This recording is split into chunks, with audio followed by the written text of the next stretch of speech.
Seems like forever since we've tested a Rhino. For a while, Yamaha was keeping a tight lid on these things while its engineers focused on enhancing the safety features of this vehicle.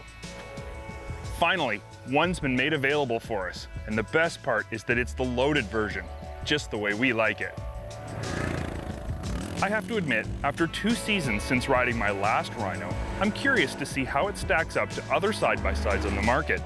2 years may not seem like that long, but with the list of recent innovations in this category over the past few years, 2 seasons can feel like a lifetime.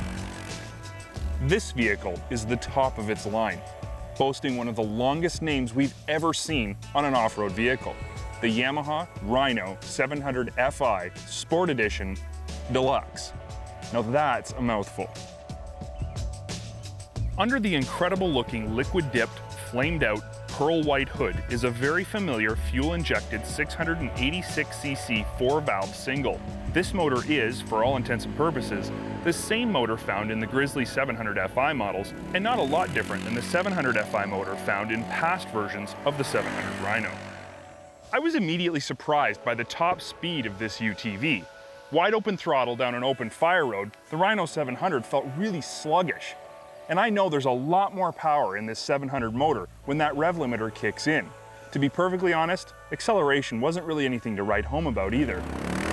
There's lots of power in this 700 mil. Unfortunately, Yamaha engineers and perhaps its legal department have chosen to cap the throttle at 37 miles an hour.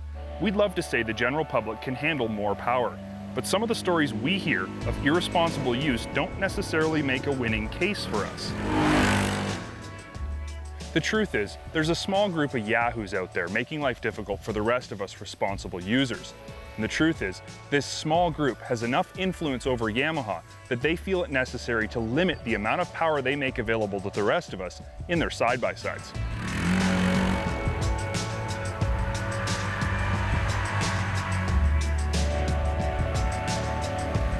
The chassis of the Rhino hasn't changed all that much.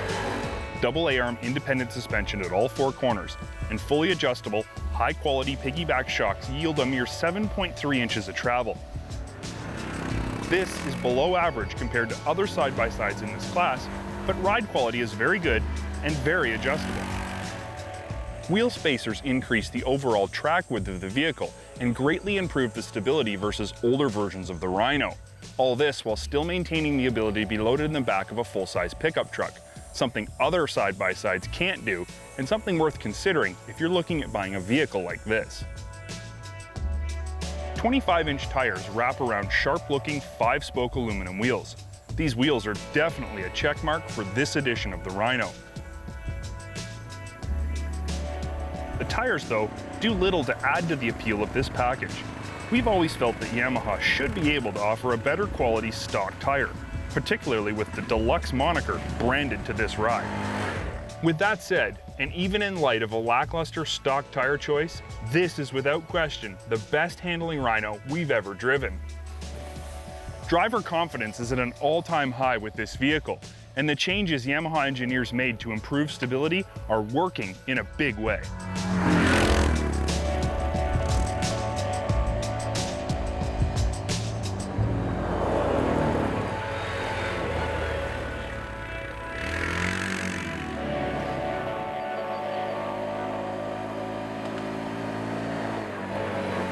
The cab of the Rhino hasn't changed much. The addition of a light on the dash showing a helmet and a seat belt, and the inclusion of safety doors round out the safety features that have been added to the Rhino. The roof, however, is part of the Deluxe package upgrade and will be one of the first things we'd add to a side-by-side if we were shopping for aftermarket accessories.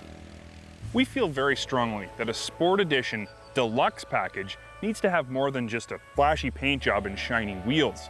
Things like a winch, performance tires, and some trick bumpers would really set this vehicle apart from the rest of the Rhino lineup.